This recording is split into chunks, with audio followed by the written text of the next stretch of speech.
Hi everyone, നമസ്കാരം. Soumya's art of കുക്കിംഗിലേക്ക് ഏവർക്കും സ്വാഗതം. എല്ലാവരും സുഖമായിട്ടിരിക്കുന്നല്ലോ അല്ലെ? ഇന്നത്തെ റെസിപ്പി വെച്ചിട്ടുണ്ടെങ്കിൽ ഒരു ഫിഷ് ഐറ്റം ആണ്. അപ്പോ ഉണ്ടാക്കാൻ പോകുന്നത് എന്താ വെച്ചിട്ടുണ്ടെങ്കിൽ ഫിഷ് മസാല. ഓക്കെ, അതിനായിട്ട് ഞാനിതില് ഒരു 8 പീസ് മീൻ എടുത്തിട്ടുണ്ട്.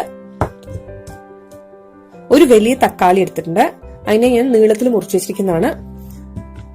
2 മീഡിയം സൈസ് ഉള്ളി നീളത്തിൽ മുറിച്ചത്, ആവശ്യത്തിന് ഉപ്പ്, 1/2 സ്പൂൺ മഞ്ഞൾപ്പൊടി, 1 സ്പൂൺ മുളക് പൊടി. ഇത് മാരിനേറ്റ് ചെയ്യാൻ വേണ്ടിയിട്ടുള്ളതാണ്. മാരിനേറ്റ് ചെയ്യാനായിട്ട് വിനീഗറും വേണം. പിന്നെ 1/2 സ്പൂൺ ഉലുവ, ഒരു ചെറിയ പീസ് പട്ട, 1 ടീസ്പൂൺ ചെറിയ ജീരകം, അതായത് നമ്മുടെ സാധാരണ നല്ല ജീരകം കേട്ടോ. പിന്നെ ഒരു 4-5 ഗ്രാമ്പു. ഇത് ചെറിയ ഗ്രാമ്പാണ്, അതുകൊണ്ട് 4-5 എടുത്താൽ നിങ്ങൾക്ക് ഒരു 3 to 5 വരെ എടുക്കാം കേട്ടോ. പിന്നെ 1 ടീസ്പൂൺ പെരിഞ്ജീരകം, അതുപോലെ 1/2 ടീസ്പൂൺ കസകസ, 1 ടീസ്പൂൺ മല്ലിപ്പൊടി, 1/2 ടീസ്പൂൺ മുളക് പൊടി, 5 വലിയ വെളുത്തുള്ളി എടുത്തിട്ടുണ്ട്. പിന്നെ അപ്പോൾ ഇത്രയും സാധനങ്ങളാണ് നമുക്ക് ഉണ്ടാക്കാനായിട്ട് വേണ്ടത്. പിന്നെ വേണം നമുക്ക് തേങ്ങാപ്പാൽ കേട്ടോ. ഞാൻ 1 കപ്പ് തേങ്ങാപ്പാൽ എടുത്തിട്ടുണ്ട്, നല്ല കൊഴുത്ത തേങ്ങാപ്പാലാണ്. ഇനി നമുക്ക് എണ്ണ വേണം. ആസ് യൂഷ്വൽ നിങ്ങൾക്ക് അറിയാലോ, എണ്ണ, അതുപോലെ ആവശ്യത്തിന് ഉപ്പ്, ആവശ്യത്തിന് വെള്ളം. അപ്പൊ ഇത്രയും സാധനങ്ങളാണ് വേണ്ടത്. അപ്പൊ നമുക്ക് ഉണ്ടാക്കാൻ തുടങ്ങാം കേട്ടോ. അപ്പൊ അടുത്ത പ്രോസസ്സ് എന്താന്ന് വെച്ചിട്ടുണ്ടെങ്കിൽ മഞ്ഞപ്പൊടിയും ഉപ്പും മുളക് പൊടിയും ഇതിലേക്ക് ഇട്ട് കൊടുക്കാം. എന്നിട്ട് ഇതിലേക്ക് ഏകദേശം ഒരു 1/2 ടീസ്പൂൺ വരുന്ന രീതിയിൽ വിനീഗർ ഒഴിച്ചു കൊടുക്കാം. നിങ്ങൾക്ക് വേണമെന്നുണ്ടെങ്കിൽ ഒരു നാരങ്ങ ചേർക്കാം. ഒരു നാരങ്ങയുടെ ആവശ്യം ഉണ്ടാവില്ല, ഒരു പകുതി നാരങ്ങ അത്രയൊക്കെ വേണ്ടി വരും.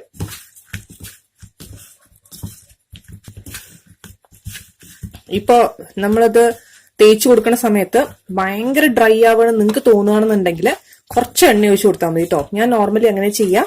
വെള്ളം സാധാരണ ഒഴിച്ചു കൊടുക്കാറില്ല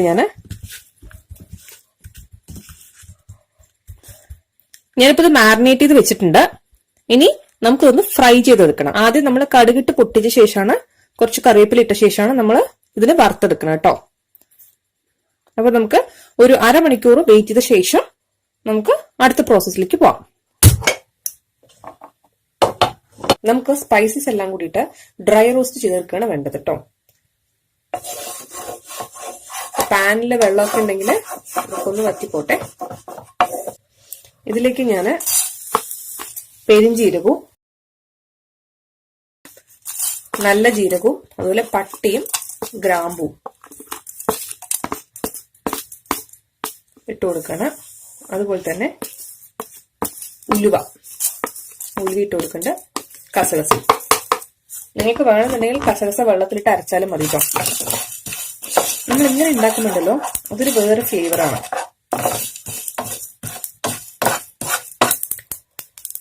നിങ്ങളിപ്പോ കാശ്മീരി ചില്ലി എടുക്കണമെങ്കിൽ കുറച്ചും കൂടെ കളറൊക്കെ ഉണ്ടാവും. അപ്പൊ അങ്ങനെയാണെന്നുണ്ടെങ്കിൽ 2 സ്പൂണൊക്കെ നമുക്ക് യൂസ് ചെയ്യാം കേട്ടോ. അതാണ് കുറച്ചും കൂടെ നല്ലത്. അപ്പൊ നല്ല റെഡ് കളറായി കിട്ടും.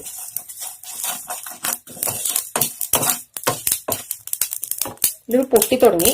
ഇതിലേക്ക് ഞാൻ വെളുത്തുള്ളിയും കൂടെ ജസ്റ്റ് ഇട്ട് കൊടുക്കുക.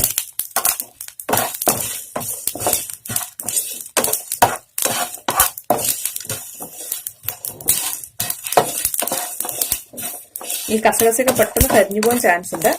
ഞാൻ ഇനി തീ ഒന്ന് ഓഫ് ചെയ്യണം. നമ്മളിനി ഒരുപാട് ഫ്രൈ ചെയ്യേണ്ട ആവശ്യമൊന്നുമില്ല. തീ ഓഫ് ചെയ്ത ശേഷം അതിലേക്ക് മഞ്ഞൾപ്പൊടിയും ഇതിലേക്ക് ഞാൻ മുളക് പൊടി ഇട്ട് കൊടുത്തിട്ടുണ്ട്. അതുപോലെ തന്നെ മല്ലിപ്പൊടി ഇട്ട് കൊടുത്തിട്ടുണ്ട്. ഇത്രയും മതി. നല്ല കാരം ഉണ്ടാവും.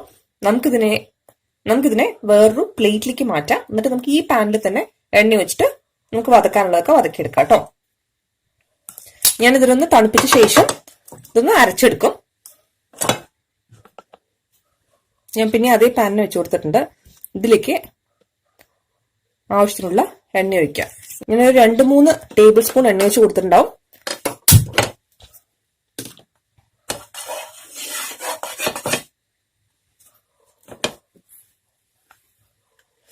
ഇതിലേക്ക് ആവശ്യത്തിനുള്ള കടുക് ഇട്ട് കൊടുക്കാം. കടുക് ഞാൻ കാണിച്ചിട്ടുണ്ടായിരുന്നില്ല, കാരണം ഇത് ഓപ്ഷണൽ ആയതുകൊണ്ടാണ് കേട്ടോ. നമ്മളിപ്പോ ഡ്രൈ റോസ്റ്റ് ചെയ്തെടുത്ത മസാല തണുത്തിട്ടുണ്ട്. ഞാനിപ്പോ ഇതൊന്ന് അരച്ചെടുത്തോണ്ട് വരാം.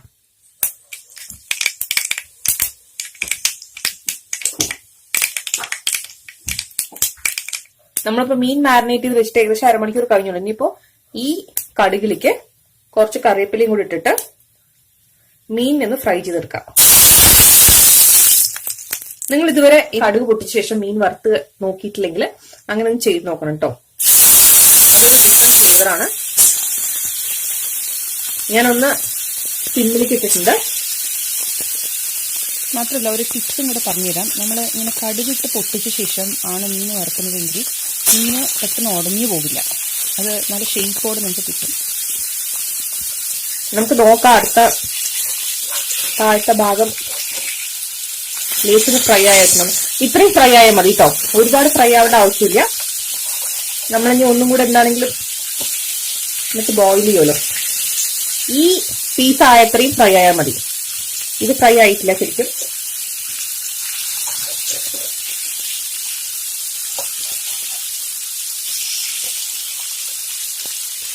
കുറച്ച് ഫ്ലെയിം കൂട്ടി കൊടുക്കേണ്ടി വരും തോന്നുന്നു.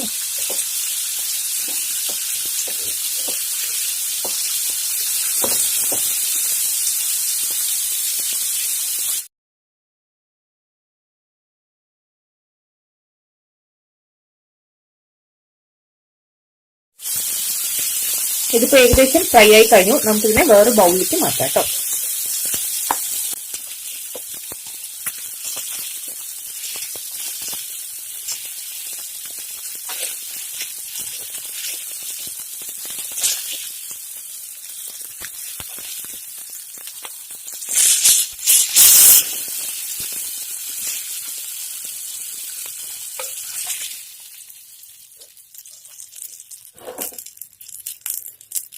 നമുക്ക് ഈ എണ്ണയിലേക്ക് തന്നെ ഉള്ളി ഇട്ട് കൊടുക്കാം കേട്ടോ.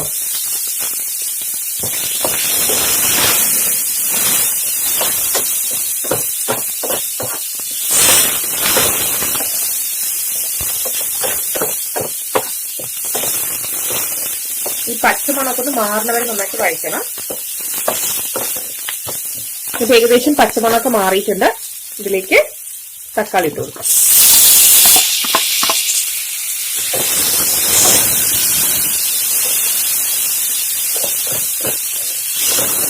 ഇത് നന്നായിട്ട് പേസ്റ്റ് പരുവത്തിലാവണം കേട്ടോ. നന്നായിട്ട് വഴറ്റുക. വേണമെങ്കിൽ നമുക്കൊന്ന് സിമ്മിലാക്കിയിട്ട് ഒന്ന് അടച്ച് വേവിക്കുകയും ചെയ്യാം.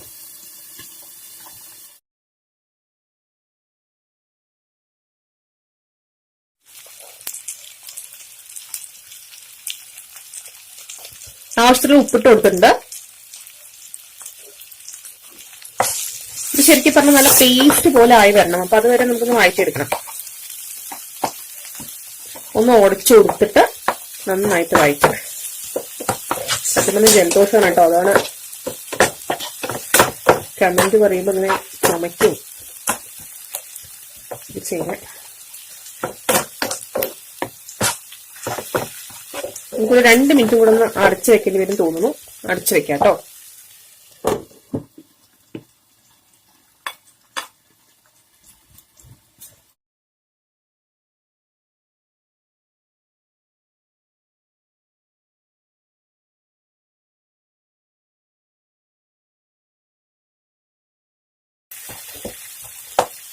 ഈ തവി കൊണ്ട് തന്നെ നന്നായിട്ട് ഇങ്ങനെ സ്മാഷ് ചെയ്ത് എടുത്തിട്ടുണ്ടെങ്കിൽ നമുക്കിന് അധികം ഈ തക്കാളി ഒന്നും കടിക്കാൻ കിട്ടില്ല.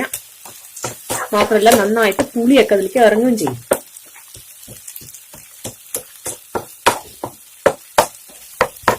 ഇപ്പൊ ഏകദേശം പേസ്റ്റായി തുടങ്ങിയിട്ടുണ്ട്. നമുക്കിതിലേക്ക് അരച്ചു വെച്ച മസാല ഉണ്ടല്ലോ, അതും കൂടെ ഒഴിച്ചു കൊടുക്കാം. ഇനി ഇതിന്റെ പച്ചമണം നമുക്കൊന്ന് മാറി കിട്ടണമല്ലോ. ഇതിലേക്ക് കുറച്ച് വെള്ളവും കൂടെ ഒഴിച്ചിട്ട്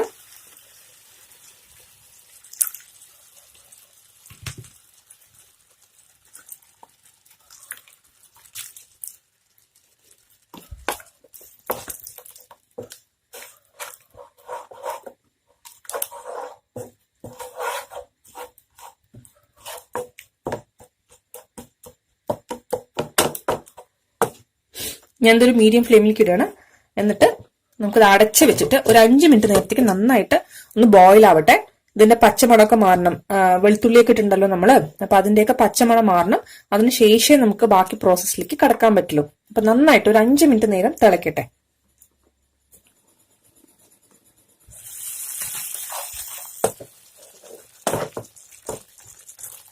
ഇടയ്ക്കിടയ്ക്കൊന്ന് ഇളക്കി കൊടുക്കണം, നല്ലതാണ് കേട്ടോ. അടിയിലൊന്നും പിടിക്കാതിരിക്കും.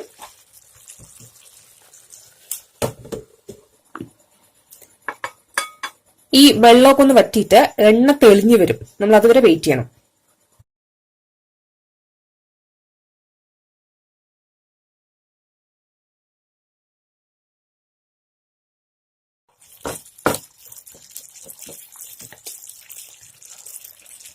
ഇതിൽ ലേശം ഒന്ന് എണ്ണ തെളിയാൻ തുടങ്ങിയാൽ നമുക്ക് ഇതിലേക്ക് മീൻ ഇട്ട് കൊടുക്കാം. ഇപ്പൊ കുറച്ച് എണ്ണ തെളിഞ്ഞു തുടങ്ങിയിട്ടുണ്ട്. നമുക്കിതിലേക്ക് ഓരോരോ പീസസ് ആയിട്ട് മീൻ ഇട്ട് കൊടുക്കാം.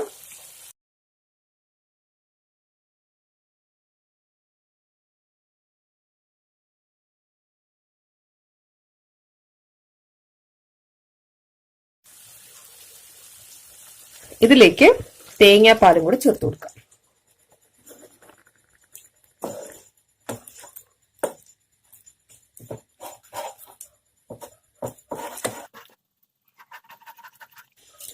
ഈ പീസസ് ഒക്കെ പൊട്ടാണ്ട് സൂക്ഷിക്കണം കേട്ടോ.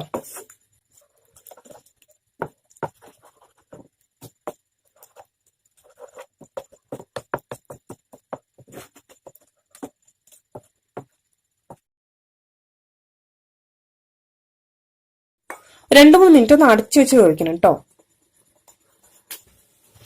ഇത്രയായാ മതി. വാവ്, എന്താ മണം അറിയോ? കാരണം എണ്ണയൊക്കെ നന്നായിട്ട് തെളിയാൻ തുടങ്ങിയിട്ടുണ്ട്.